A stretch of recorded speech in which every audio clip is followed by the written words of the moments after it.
সাথে ইসকনের বেঈমানদের কোনো সম্পর্ক থাকতে পারে? এই বেঈমান জঙ্গি সন্ত্রাসী ইসকন বাংলাদেশ সরকারকে বলবো অনতি বিলম্বে এদেরকে নিষিদ্ধ করে আইনের আওতায় আনতে হবে। বিশ্বের বহু দেশে এরা নিষিদ্ধ, সন্ত্রাসী, রাক্ষনী। আর যে কথা বলেছে ইমাম সাহেবকে যে পূর্ববঙ্গের কথা বলবি, বাংলাদেশের কথা বলবি না। আমরা পূর্ববঙ্গের কথা বলবো? আমি আদালতে জজ সাহেবকে বলছিলাম, জজ সাহেব 30 মিনিটের একটা বক্তৃতা করেছিলাম আদালতে, সেটা আপনারা শুনেন নাই। আপনারা শুনেছেন যেটা আমি গ্রেফতারির রাত্রে দিয়েছি, কিন্তু আদালতেরটা শুনেন নাই। আদালতে আমি বলছিলাম যে ভারত যখন এতই ডিস্টার্ব আমাদের করলো, জীবনে কোনোদিন ভারতের ক্ষতিও করি নাই, তাদেরকে নিয়ে রাজনীতিও করিনি, তাদের কথা ভাবিও নাই, বলিও নাই। আমি আমাকে নিয়েছিলাম, আমি আমার দিন, ইসলাম, কোরআন এগুলি নিয়ে আছি। তো ওরা যখন আমার দেশে এসে আমাকে আক্রমণ করলো, তো আমার একটা তো পরিকল্পনা হলো যে আমি ঢাকার দিল্লি একসাথে দখল করবো ইনশাআল্লাহ। হিন্দু জজ তাকিয়ে আছে আমার দিকে, কিন্তু সে বিশ্বাস করছে, ওই জজটা বিশ্বাস করছে। উনি পরে বলেছেন যে আমি যদি পারতাম তাহলে ওনাকে আমি ছেড়ে দিতাম। এই ধরনের লোকদেরকে নিয়ে গন্ডগোল করা ঠিক না। এখন আমি যে বলেছিলাম ঢাকার দিল্লি ইনশাআল্লাহ একসাথে করবো, আমার বুকে বল আছে দেখে বলেছি, কারণ হাদিসে তো এটা আছে, হাদিসে তো এটা আছে। তোমরা বাংলাদেশকে ইউক্রেন বানাতে চাও, আর আল্লাহ যদি চান হিন্দুস্তানকে পৃষ্ঠা। এটা আরো খাস বাংলা হইতে একজন বলতেছে, এটা 7 সমুদ্র 13 নদী দিয়ে ধুইলেও পাক হবে না। দুনিয়ার সব না পাক পাক হয় পানি দিলে, একমাত্র একটা অপবিত্র জিনিস আছে, এইটা আটলান্টিক মহাসাগর দিয়ে ধুইলেও জাত, যেই ময়লা সেই ময়লা, সেটার নাম হলো মুশরিক। সেই মুশরিক আমি নির্দিষ্ট কারো নাম তো নেই নাই, কারো গায়ে মাখা তো দরকার নেই, যেই শিরিক করবে সে বাংলাদেশের আমরা মুসলমানদের মধ্যে যদি কেউ শিরিক শুরু করে, সেও বিষ্ঠা, সেও কি হয়ে গেল? وَيَجْعَلَ الْخَبِيثَ بَعْضَهُ عَلَى بَعْضٍ فَيَرْكُمَهُ جَمِيعًا। আল্লাহ এক খবিসকে কিয়ামতের দিন আরেক খবিসের উপরে, এক জাহান্নামের বিষ্ঠাকে আরেক বিষ্ঠার উপরে স্তূপ করতে করতে করতে স্তূপীকৃত করে একসাথে জাহান্নামে ফেলে দিবে। কোন মুসলমান মেয়ে, কোন খ্রিস্টান, কোন ইহুদি, ওরা আহলুল কিতাব, আসমানি কিতাবওয়ালা, তাদের সাথে প্রেম করা জায়েজ নাই, অবৈধ, হারাম। আর যেগুলির আসমানি কিতাব নাই, আস্থা মুশরিক, এগুলির সাথে তো মুসলিমেরা থুও দেয় না, এগুলি ঠিক না? সূরা আল মুমতাহিনার 10 নম্বর আয়াত। মাসলা ক্লিয়ার করতে হবে তো। এই নতুন প্রজন্ম, তো আমরা ছিলাম মরমী প্রজন্ম, আমরা যখন শিশুকাল আমরা ছিলাম কি মরমী প্রজন্ম, আর এখনকার প্রজন্ম কয় জেনজি, জেনজি প্রজন্ম, আলফা প্রজন্ম, গামা, বিটা, আরো কত কি, ঠিক না? তো এদের কাছে তো ক্লিয়ার না, এদেরকে ক্লিয়ার করতে হবে যে কোন মুসলিম মেয়ে কোন হিন্দুর সাথে তার কোন সম্পর্ক চলতে পারে না। সূরা মুমতাহিনার 10 নম্বর আয়াত, লা হুন্না হিল্লুল লাহুম ওয়া লা হুম ইয়াহিল্লুনা লাহুন।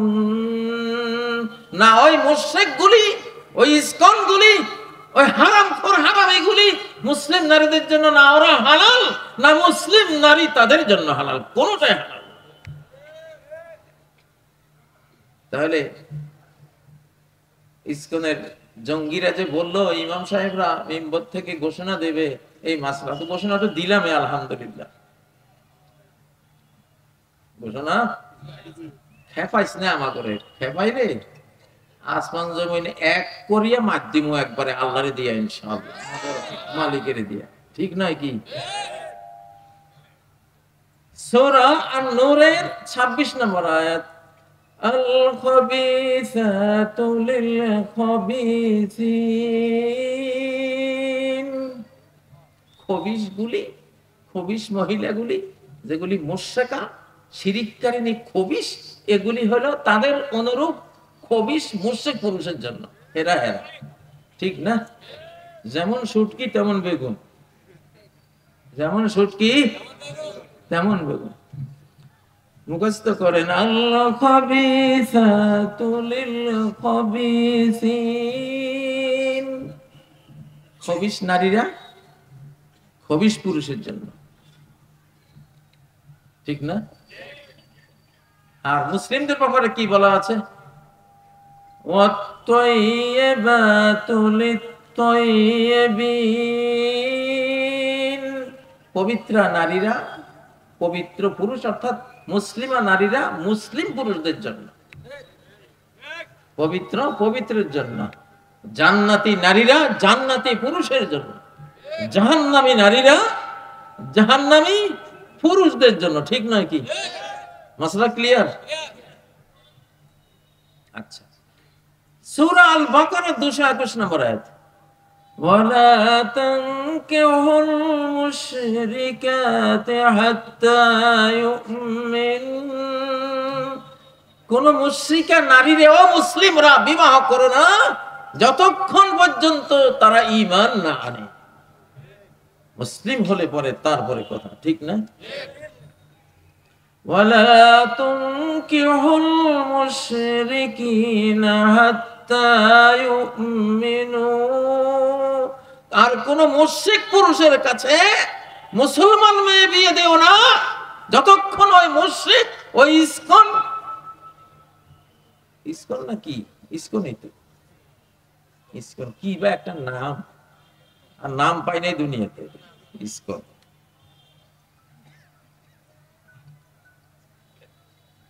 আল্লাহ তো নিষেধ করে দিচ্ছেন যে এগুলির কাছে কোন মুসলিম, আমার কোন ইমানদার বান্দি এদের কাছে যাইতে পারে না। কেন? উলাইকা ইয়াদউনা ইলান নার, এগুলি সব জাহান্নামের দিকে ডাকে। ইসকন কোন দিকে ডাকে? জাহান্নামের দিকে ডাকে। আপনার মেয়েরা আপনি দিবেন জাহান্নামের হাতে দিবেন? তাহলে আপনারও জাহান্নামে নিয়ে যাবে, ঠিক না? আর আল্লাহর কথা মানবেন, আল্লাহ যেভাবে বলে সেভাবে চলবেন। কেন? আল্লাহু ইয়াদউ ইলাল জান্নাতি ওয়াল মাগফিরা, আল্লাহ ডাকেন জান্নাতের দিকে আর ক্ষমার। আমরা কারটা শুনবো? আজকে একটা স্লোগান দিয়েছি, কোথায় জানি, নীলফামারী মসজিদে বলা, সৃষ্টি যার আইন তা, সৃষ্টি যার আইন তা। বাংলাদেশ সংবিধান নাকি ঢাকার মশাগুলি চলে, এরা আল্লাহর আইনে চলে। কত ভালো এরা, আমাদের রাজনীতিবিদের চেয়ে মশাগুলি কত ভালো। ওরা কার আইনে চলে? আল্লাহর আইনে চলে। ওদের যে পাখার যে বনবন শব্দ, ওরা যে ডেঙ্গু, ওরা যে চিকুনগুনিয়া, এগুলি কার হুকুমে ওরা এগুলি করে? মালিকের হুকুম। মক্কার কাফেররা কোরআনে মশার উদাহরণ দেখা কয় আর মুহাম্মদ আর কিছু পায় নাই, মশার উদাহরণ। আল্লাহর কিতাবে যদি হইতো আল্লাহ উদাহরণ দেবেন বিরাট বিরাট ডাইনোসর, বাঘ, সিংহ, এগুলি, মশার উদাহরণ। আসলে দেখেন পৃথিবীতে কোন বাঘ, ভাল্লুক, সিংহের আক্রমণে এত মানুষ মরে নাই যত মানুষ মরেছে মশার আক্রমণে, ঠিক না? বাঘে মানুষ কয়টা মারছে? বাঘ আছে বা কয়টা? কিন্তু মশা ঢাকারে জ্বালাই খাইছে। চিকুনগুনি, এটা নামও শুনি নাই। চিকুনগুনি একটা বের হয়েছে, এটা জ্বর হইলে একেবারে হাড্ডি সার শরীর। তাহলে মশা কত মারাত্মক। আপনি 100 তলা উপরে উঠেন, মশা ওখানে হাজির। তার কাছে রাডার আছে, সে রাডারে দেখে যে এই লোকটা কতটা দূরত্বে আছে, আমাকে কতটা স্পিডে উঠতে হবে ওখানে। সুবহানাল্লাহ। আবার মশা শরীরের ভিতরে সুইটা ঢুকাবার পরে যদি দেখে রক্ত ঘন, তার চিকন সুই দিয়ে রক্তটা উঠে না, সাথে সাথে রক্ত তরল করার রাসায়নিক আছে, তার কাছে কেমিক্যালস আছে, ওইটা প্রয়োগ করে। ওটা প্রয়োগ করে রক্তরে পাতলা করে টানি নেয়। কত বড় ডক্টর! এইরকম একটা প্রাণীর উদাহরণ কোরআনে দিলে কি কোরআনের মান কমে না আরো বাড়ে? আল্লাহু আকবার, আল্লাহু আকবার। তাহলে কোন মুসলিম নারীর সাথে ইসকনের বেঈমানদের কোন সম্পর্ক থাকতে পারে? এই বেঈমান জঙ্গি সন্ত্রাসী ইসকন, বাংলাদেশ সরকারকে বলবো অনতি বিলম্বে এদেরকে নিষিদ্ধ করে আইনের আওতায় আনতে হবে। বিশ্বের বহু দেশে এরা নিষিদ্ধ, সন্ত্রাসী, রাক্ষণী। আর যে কথা বলেছে ইমাম সাহেবকে যে পূর্ববঙ্গের কথা বলবি, বাংলাদেশের কথা বলবি না। আমরা পূর্ববঙ্গের কথা বলবো? আমি আদালতে জজ সাহেবকে বলছিলাম, জজ সাহেব 30 মিনিটের একটা বক্তৃতা করেছিলাম আদালতে, সেটা আপনারা শুনেন নাই। আপনারা শুনেছেন যেটা আমি গ্রেফতারির রাত্রে দিয়েছি, কিন্তু আদালতেরটা শুনেন নাই। আদালতে আমি বলছিলাম যে ভারত যখন এতই ডিস্টার্ব আমলে করলো, জীবনে কোনোদিন ভারতের ক্ষতিও করি নাই, তাদেরকে নিয়ে রাজনীতিও করিনি, তাদের কথা ভাবিও নাই, বলিও নাই। আমি আমাকে নিয়েছিলাম, আমি আমার দিন, ইসলাম, কোরআন এগুলি নিয়ে আছি। তো ওরা যখন আমার দেশে এসে আমাকে আক্রমণ করলো, তো আমার একটা তো পরিকল্পনা হলো যে আমি ঢাকার দিল্লি একসাথে দখল করবো ইনশাআল্লাহ।